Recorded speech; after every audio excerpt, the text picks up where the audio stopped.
London, 1917. Before returning to the front in Flanders, an Australian soldier writes to his wife, "My love, my only love, I feel so dejected tonight. I'm so sad that you didn't send me the photograph. My only love, you know how things are. We are here to perform our duty, and if I am killed, you must thank God he has let me accomplish mine."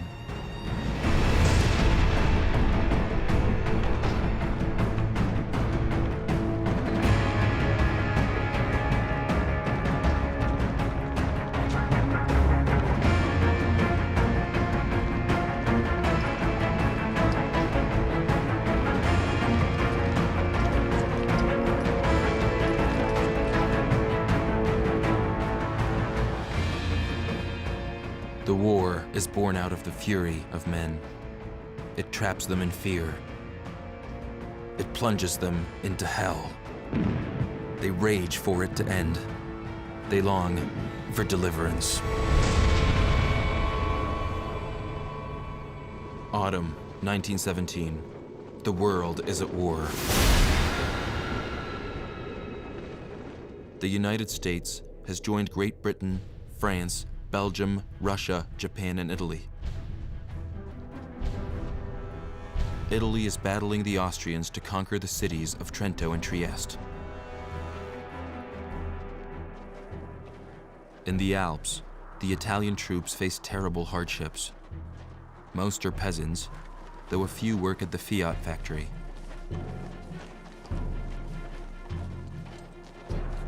They are under the draconian command of officers led by General Luigi Cadorna. The military hierarchy is merciless. 750 soldiers are shot by firing squad as an example. A dark record. Since every day these same Italian soldiers accomplish incredible feats, such as carrying cannons up 10,000-foot mountains.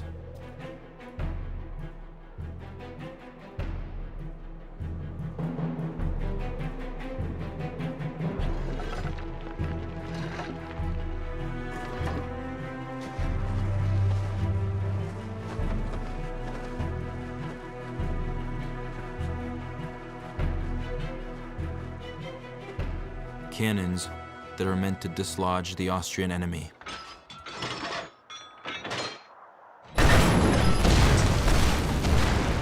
Even in the Alps, the established defensive tactics of this war persist. Barbed wire and trenches, except that here, the men are encased in ice.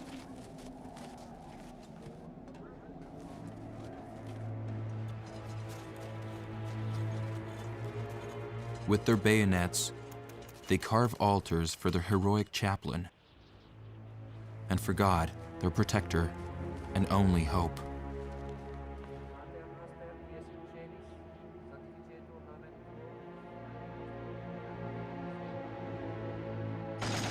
After repeated Italian offensives, the outnumbered Austrians hold their positions but request support from the Kaiser's army.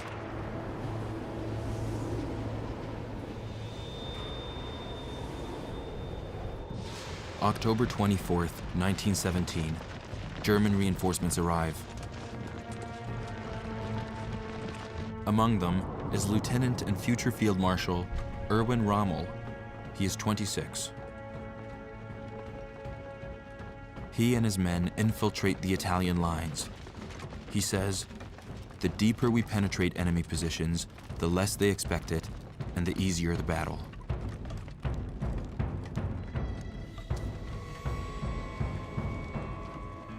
Rommel takes huge numbers of prisoners. It's the beginning of the end for the Italian front.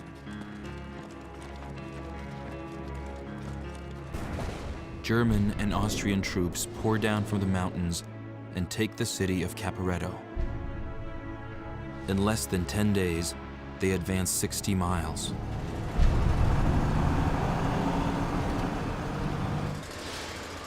Early November 1917. The Germans and Austrians push forward amidst the debris of the Italian army.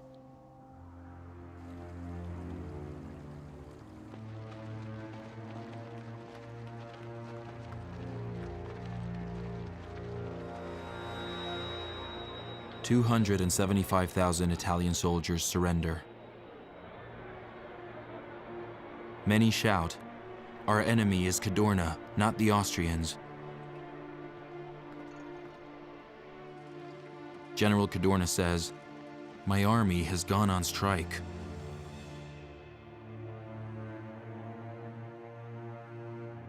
He is stripped of his command.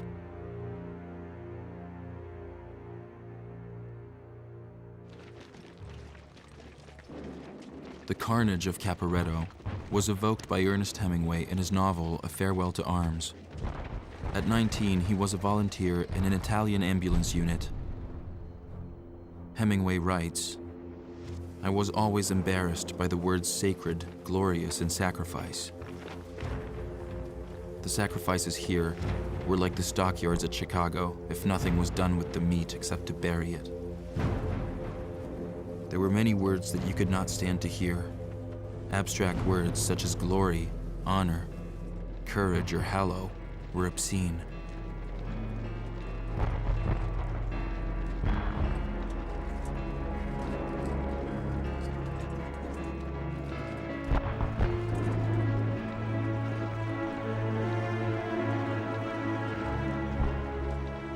This spirit of revolt, fanned by the defeat at Caporetto, leads to an emergency conference of Allied leaders who worry that Italy might withdraw from the war. On November 15, 1917, they decide to send reinforcements, who are welcomed as saviors. 100,000 French and British troops are assigned to stop the German and Austrian advance toward Venice.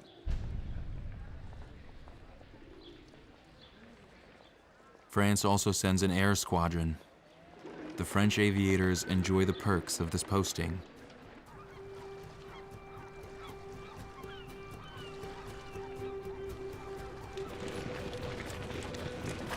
The Allies stop the Austrians and take many prisoners.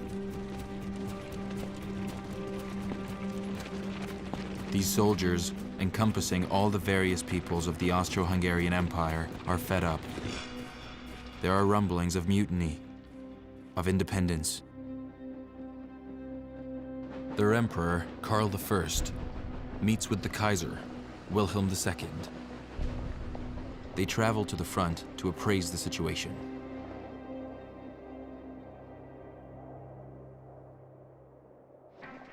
The emperor is increasingly worried that the revolt will spread.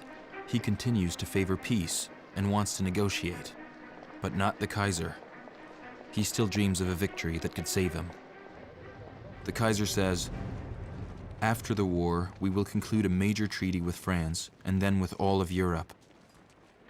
That done, I will lead the real war against England." The Kaiser and his generals believe they must achieve victory before the Americans are fully operational. The first step is to get Russia out of the war so German armies can be redeployed from the eastern to the western front. With this in mind, General Ludendorff, still in charge in Germany, facilitates the return of Russia's leading political agitator to St. Petersburg, Vladimir Ilyich Ulyanov, known as Lenin. Author of writings that advocate a communist takeover, Lenin has been living in exile in Switzerland. He is 47. The Germans cunningly decide to finance both Lenin's party and this journey because the communists who deposed the Tsar in February of 1917 are still fighting the war. This unnatural alliance is not because Ludendorff supports Lenin's plan to ban private property, but because Lenin claims he will take Russia out of the war. Ludendorff says, "Lenin will overthrow the Russian patriots, and then I will strangle him and all his friends."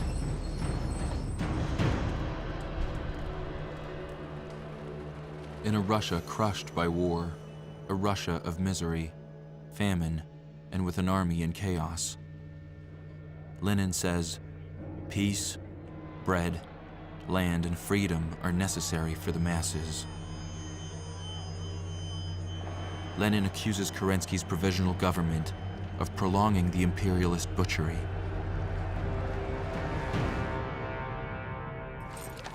On November 7, 1917, October 25th in the Russian calendar, Lenin executes what will come to be known as the October Revolution, the sudden brutal arrest of the provisional government and the establishment of a bloody and implacable dictatorship.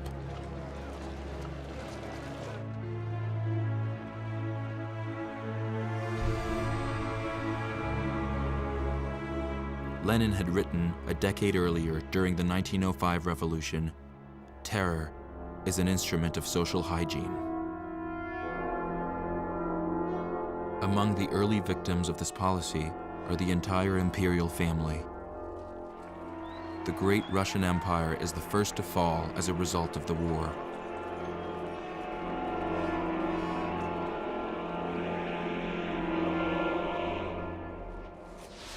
December 15, 1917. German and Russian soldiers emerge from their trenches, cross the barbed wire, and fraternize. The new communist regime in Moscow has just signed an armistice and undertakes negotiations to end the war.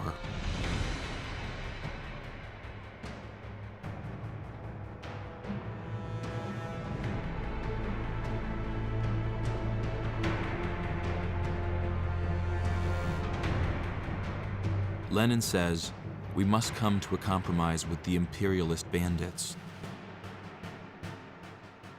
In Brest-Litovsk, at a train station 65 miles from Warsaw, peace talks begin on December 22, 1917. The Germans mockingly welcome the communists, who harbor no illusions about the territorial concessions they will be forced to make. In Lenin's view, territory has to be forfeited in order to gain time to allow the revolution to consolidate, as civil war is brewing with the Russian armies that remain faithful to imperial rule. The communists must gain time. They hope that the revolution will spread around the world. For 3 months, they negotiate with their enemies from Germany, Austria, Turkey, and Bulgaria, all of whom want their share of the pie. With Germany threatening to resume the war against Russia, Lenin sends Leon Trotsky, one of his closest comrades, to capitulate on every point.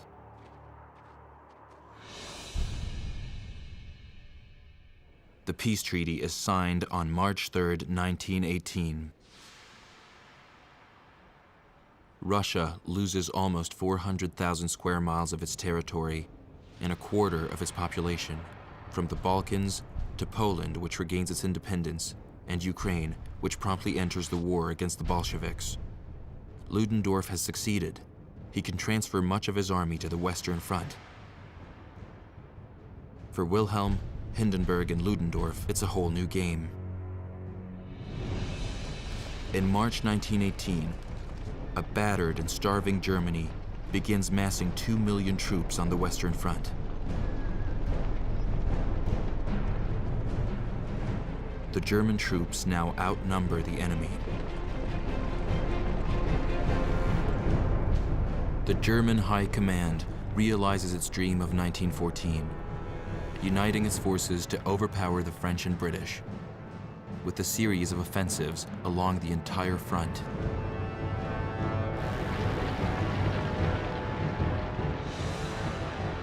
Ludendorff repeats, "We must strike before the Americans can throw their forces into the scale." He decides on March 21, 1918, to try a new tactic.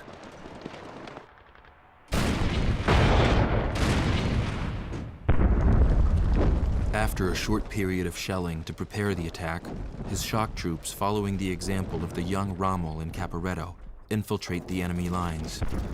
The war of movement resumes. For the first time since the trench warfare began, the Allied front is breached. And just 3 days later, the Germans are 75 miles from Paris. March 23, 1918. Palm Sunday. In L'étang-la-Ville, near Paris, the Ferrari family continues to make charming home movies, their natural optimism shining through. René reassures Jacqueline. He doesn't believe the Germans will advance any farther. In this war, everyone's an expert. Still, for the last 6 months, Parisians have lived in fear of German airplanes, the twin-engine Gothas.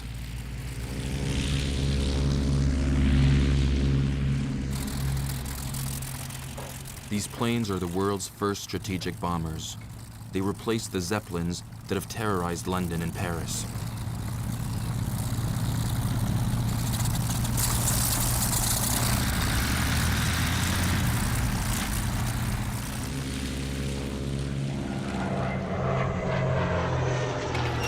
Despite air raid sirens and shelters, 200 Parisians are killed by bombs from German airplanes.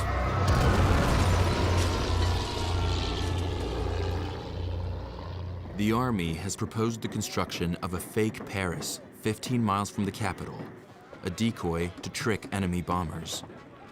The use of decoys has grown in scope. Phony cannons, phony railroad tracks, phony trees, even the hiring of abstract painters to camouflage military hardware. A new industry is born, the production of camouflage netting. It employs a large number of female workers. The project for a phony city of Paris advances. It's no joke. On March 29, 1918, no planes are spotted in the skies over the capital. But Parisians discover the church of Saint-Gervais in ruins.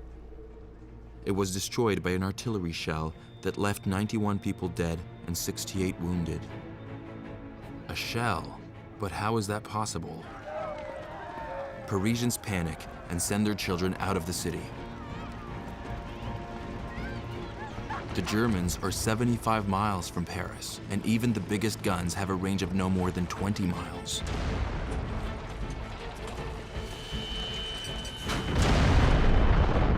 This cannon is indeed 75 miles away.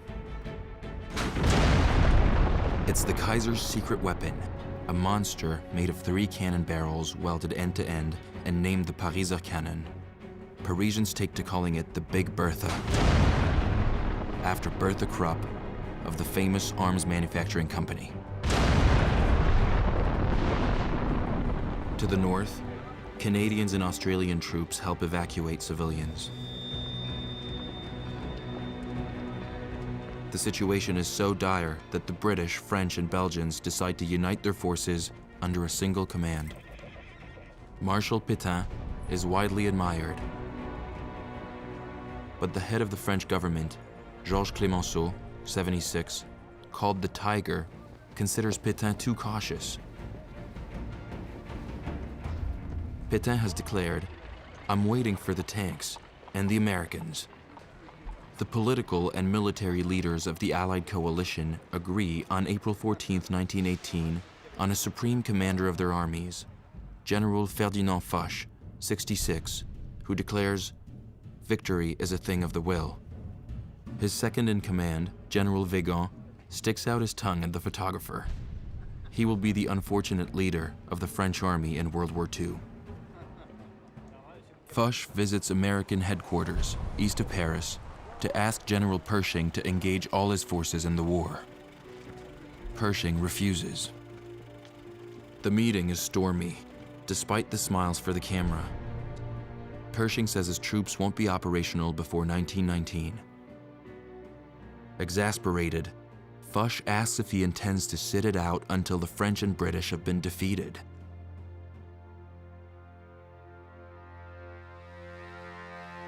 Pershing does not want to sacrifice his men in trench warfare. He's preparing for another kind of combat, open warfare, a war of movement over vast areas and in the sky. General Billy Mitchell is getting ready to bomb Germany. Suddenly, fighter pilots are on every front page. Stories of their aircraft and exploits reassure those at home and earn them much admiration.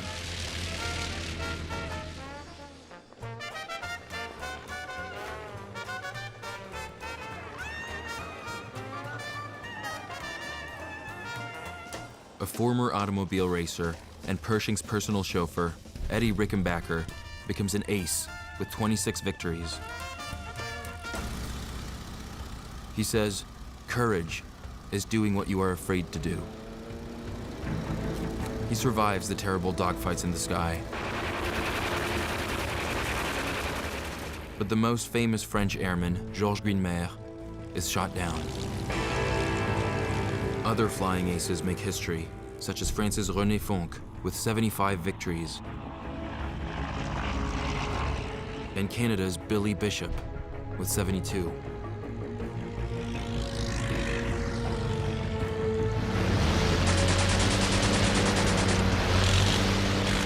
Their most feared adversary is the German ace Manfred von Richthofen, who racks up 80 victories.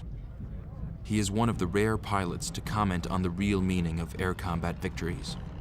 Von Richthofen says, "The murder of a man is still a murder, even in wartime."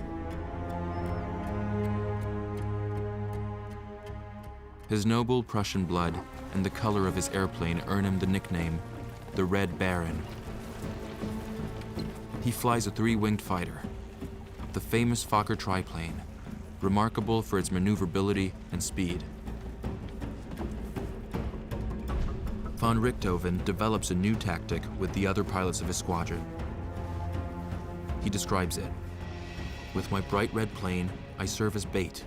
I fly very low. My pilots lie in wait above, ready to dive on any enemy plane that goes for me."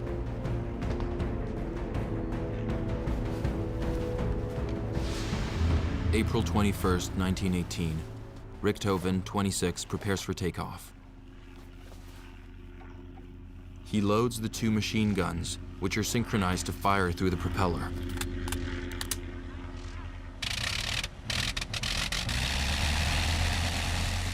Flying above the British lines, pursued by an enemy pilot, he descends too low.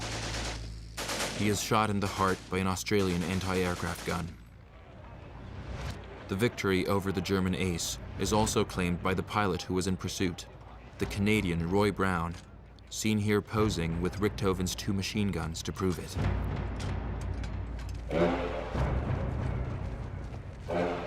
Six British pilots carry the German ace to his final resting place in the New Zealand section of the graveyard. The Maori warrior rituals are meant to help his soul on its journey.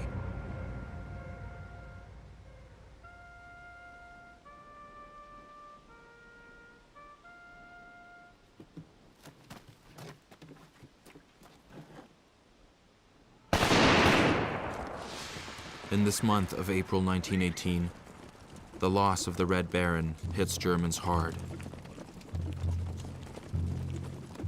The German advance becomes bogged down because logistics cannot keep up.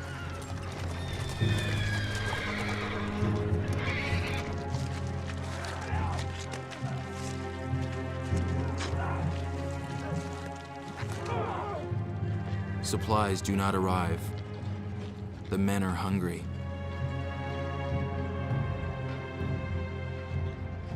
Officers complain that their men stop fighting to forage for any food that may be left in their sectors, such as in the Chemin des Dames, which the Germans themselves had ravaged the previous year.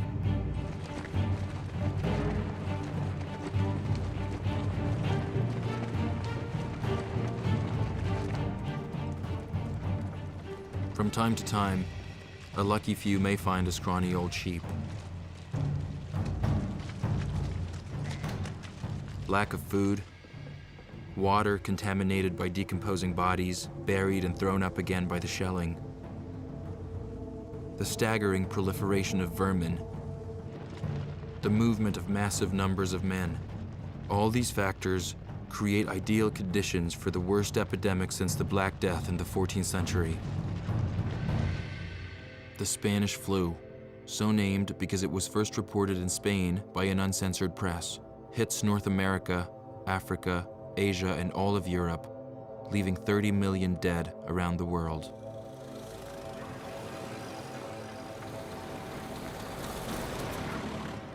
On the front, the disease afflicts all the belligerents.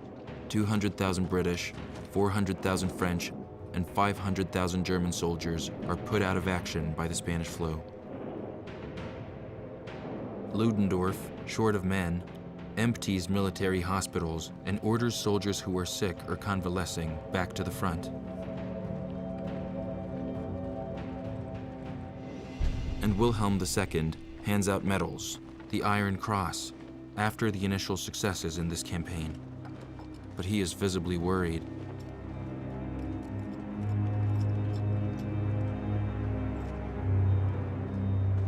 His men have still not broken the enemy lines once and for all, and will soon find themselves under heavy fire. In the Meuse, at Saint-Mihiel, in what has been a quiet sector, a German unit surprises an American position. On April 23, 1918.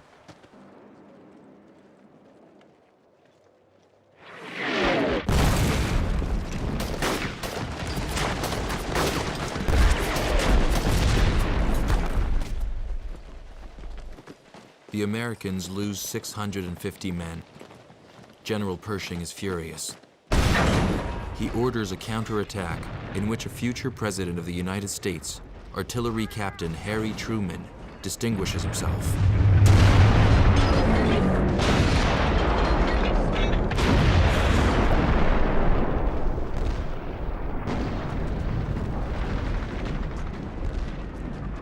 The Americans take the German trenches. They prove their ability to fight in this hell.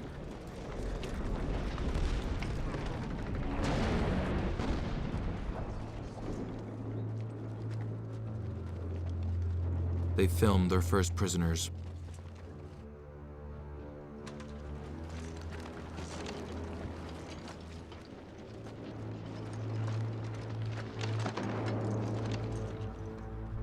Pershing has kept his soldiers from being amalgamated into the combined Allied regiments, but he can't keep them out of hand-to-hand combat to defend their positions, as here at Bois-Belleau near Reims on June 26, 1918.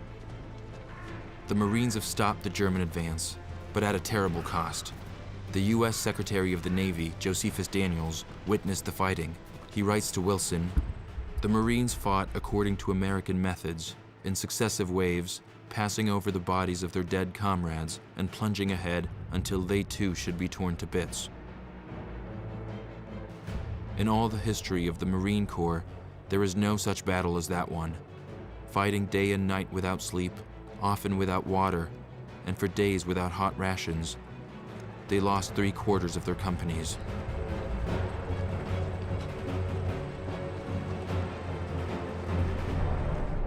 July 15, 1918. The Germans receive the order to resume their advance. The High Command says, it's the Friedensturm, the offensive for peace. But does anyone believe it? The shock troops know they will now be facing the Americans too. Soldiers not exhausted from 4 years of war, and who have every military resource at their disposal. General Ludendorff knows that he no longer has numerical superiority. It's all or nothing. He launches his last divisions, 600,000 men, on either side of Reims, toward Paris. The Second Battle of the Marne has begun. The Germans advance through the same wheat fields as in August 1914.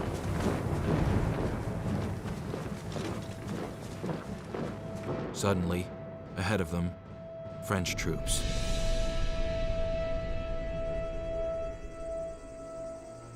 To the Slaughterhouse is a book by the soldier Jean Giono, who writes, "They had watched as all the men left.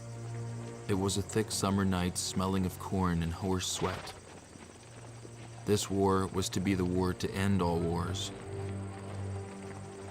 The last war ever. It was the war to kill off war, but it killed only men, pointlessly All wars are pointless.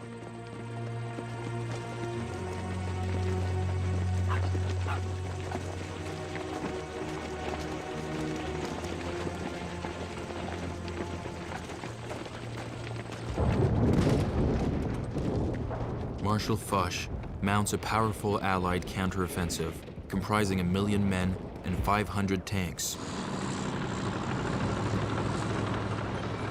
The British Mark IVs, the French Renault FTs, also used by the Americans under the command of Lieutenant Colonel George Patton.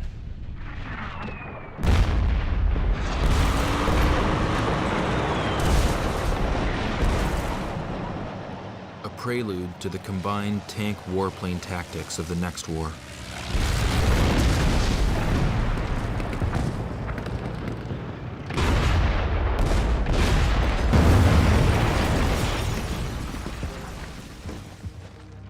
This wounded soldier could easily be the main character of the novel Johnny Got His Gun. A young American soldier, he loses all his limbs, his sight, his speech, but not his consciousness.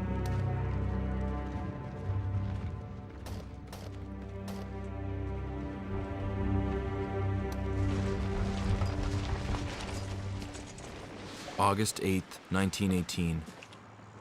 Allied tanks overrun the enemy, so close to Paris.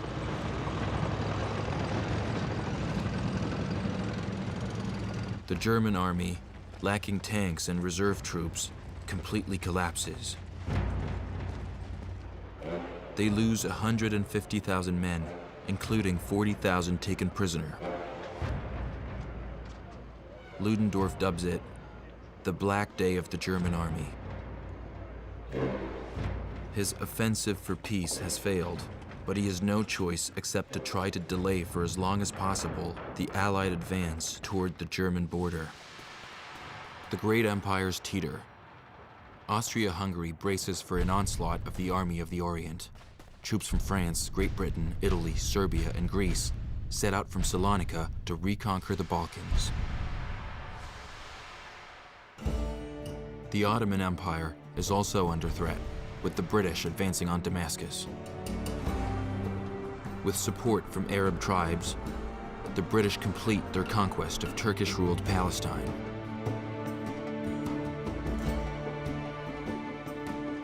On September 30th, 1918, warriors from Arabia entered Damascus, led by Emir Faisal, the son of Hussein, Prince of Mecca. Faisal is 33 years old. He owes his victory to his bravery and also to his mysterious advisor, Thomas Edward Lawrence, a British intelligence agent. His mission was to foment an Arab revolt against the Turks by providing them with money, weapons, and promises. Lawrence is 30. He speaks Arabic. He has adopted local garb to be less conspicuous among the Bedouin. He later writes, "The British Army uniform was abominable when camel riding or when sitting about on the ground. Arab clothing was cleaner and more decent." He loves the desert with a passion and has become a guerrilla leader. In his book, The 7 Pillars of Wisdom, he writes, "The Arab respected force a little, he respected craft more, and often had it in enviable degree. But most of all, he respected blunt sincerity of utterance."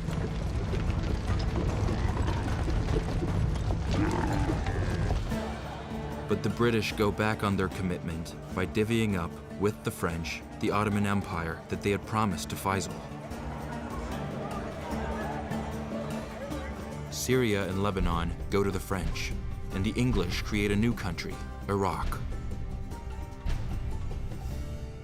As consolation, they install Faisal on the throne of this oil-rich nation. Faisal cannot forgive the man, known from here on as Lawrence of Arabia, for going back on his promise to return to him the vast realm of his distant ancestors, who, in the 8th century, had conquered a good part of the world in the name of Islam.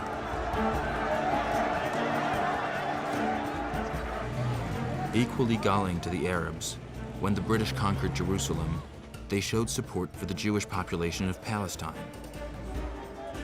The British government has made promises to them too.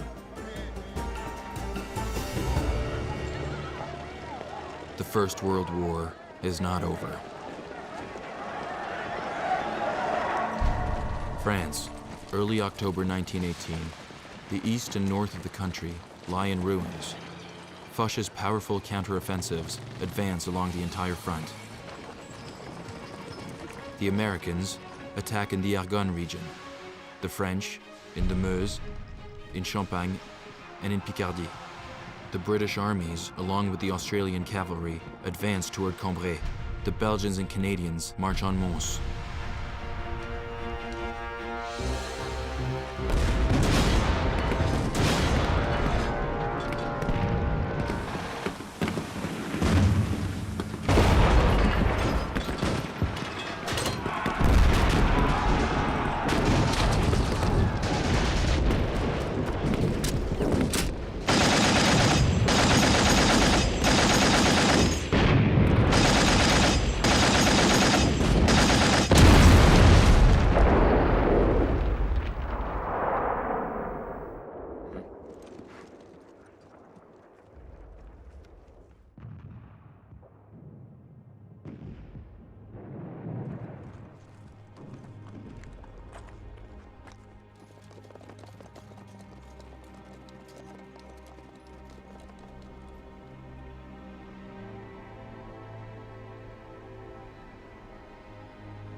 Many Germans surrender when their final effort to hold the line fails. Their leaders still try to convince them that defeat is impossible. But many are too young for battle, or too old. Most feel only relief.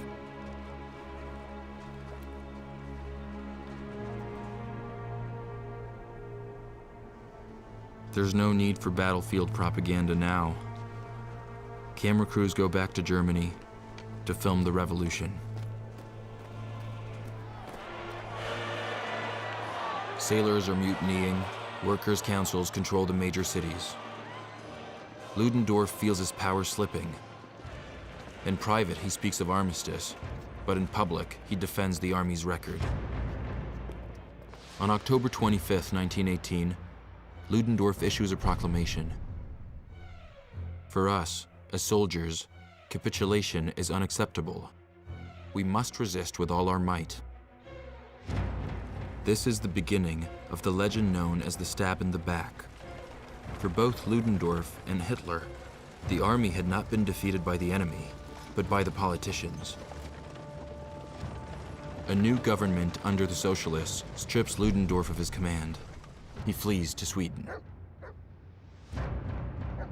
On October 29, 1918, Wilhelm II travels to Spa in Belgium to his general headquarters to make sure the army is behind him.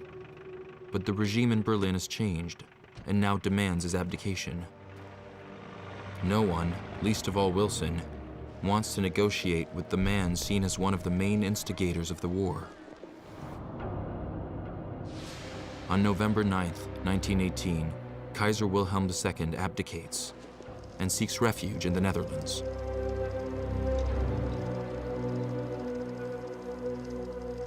It's the end for the great empires and their monarchs. The golden imperial carriage of Austria is sold off. The Viennese no longer swoon at the sight of the beautiful Princess Zita. They are too weak from hunger.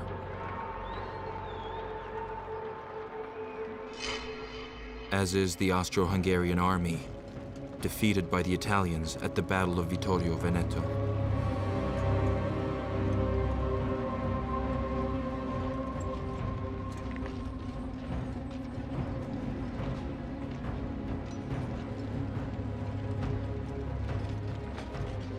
The massive Austro-Hungarian Empire sinks, as does its greatest battleship, the 20,000-ton Szent István, torpedoed by the Italians.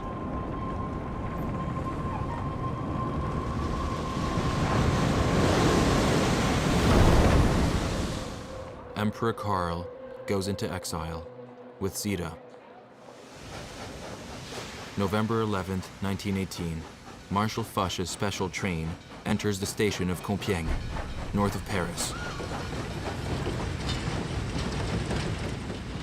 In this carriage, hidden from the cameras, the envoys of the Provisional German government sign the armistice. Germany accepts defeat and requests an end to hostilities. On the front, the ceasefire is set for 11 a.m. The 11th hour of the 11th day of the 11th month. It has lasted 4 years. 75 million men were mobilized. 10 million soldiers were killed. 7,000 Portuguese, 13,000 Belgians, 90,000 Bulgarians, 120,000 Americans, 130,000 Serbians, 200,000 Romanians, 350,000 Turks, 450,000 Italians, 900,000 troops from the British Empire, from Canada, Newfoundland, Australia, New Zealand, India, South Africa, 1,200,000 troops from Austria-Hungary, 1,400,000 soldiers from France and its colonies, Senegal, Algeria, Tunisia, Morocco, 1,700,000 Germans, 1,800,000 Russians. 20 million soldiers were wounded.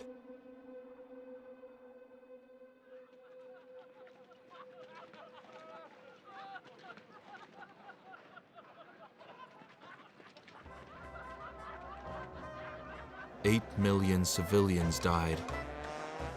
There's not a family that doesn't count someone killed, amputated, gassed, or orphaned. But around the world, joy erupts, as if to erase the horrendous numbers of the first mass killing in history.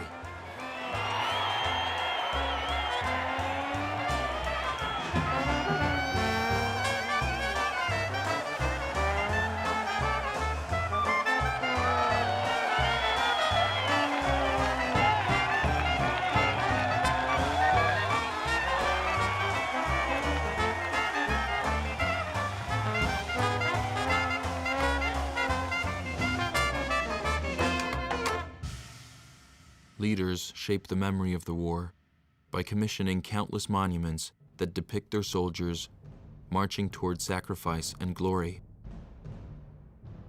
They never depict the firing squads and repression imposed to keep order in the ranks.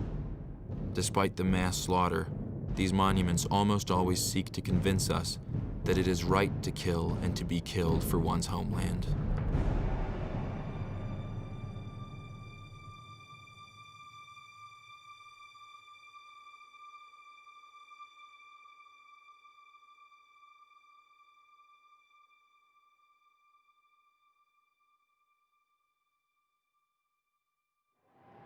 On December 13, 1918, in Paris, Prime Minister Georges Clemenceau and his entire government await the arrival of an exceptional visitor.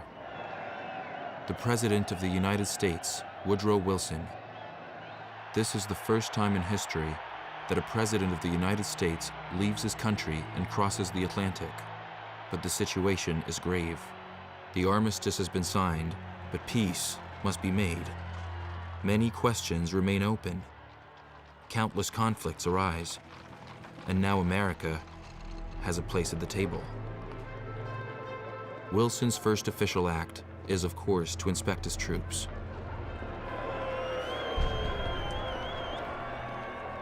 He says to Pershing, I'm not sure everyone is glad to see me. Wilson is aware that because of its role at the bargaining table, America is now a dominant figure on the world stage.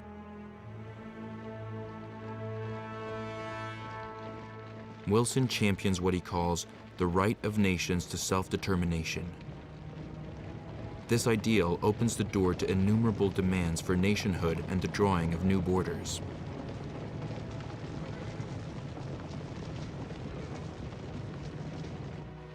His second act is one of compassion. He travels to Reims to witness the unimaginable damage to the cathedral.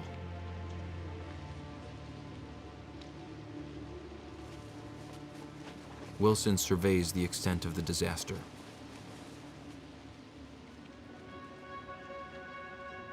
He says, "The whole world is sick to the heart at the sight of the beautiful cities and fields of France struck by catastrophe. 7.5 million acres of land are no longer fit for agriculture. It is forever polluted from chemical warfare, the millions of artillery shells, and the countless corpses that will have to be collected and buried."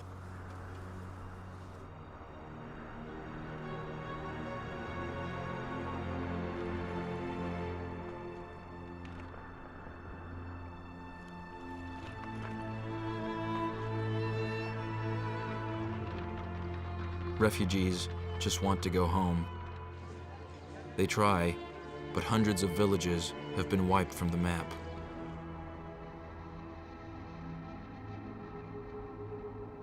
Never again, proclaim the pacifist movements.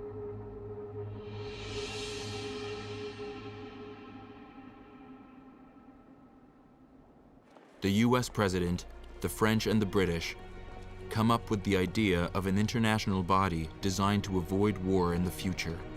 They call it the League of Nations. On June 28, 1919, at the Palace of Versailles, 5 years to the day after the assassination in Sarajevo, delegates from all the nations that were at war with Germany sit down together. After lengthy negotiations, they are ready to sign the peace treaty. The famous Hall of Mirrors has been chosen for the signing. It was here that Wilhelm I was crowned Emperor of Germany after defeating France in 1871. In this highly symbolic setting, the German representatives must sign the Treaty of Versailles, which is imposed by the victors. Hitler will later call it the Diktat. The Allies divide up Germany's colonies among themselves and impose harsh war reparations.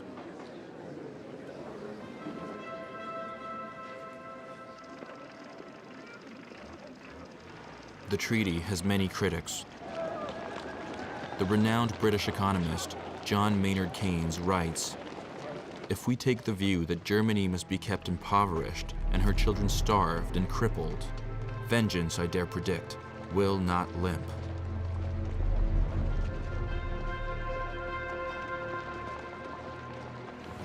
But for Clemenceau, what matters above all is the return of Alsace-Lorraine to France. With the rich coal fields of the Saar Valley, Austria-Hungary ceases to exist, with some areas going to Italy and others becoming new countries between 1919 and 1922. Germany is divided in two by the Polish corridor, intended to give Poland access to the sea. Russia is excluded from the treaty. After a bloody civil war, it becomes the Soviet Union, the USSR.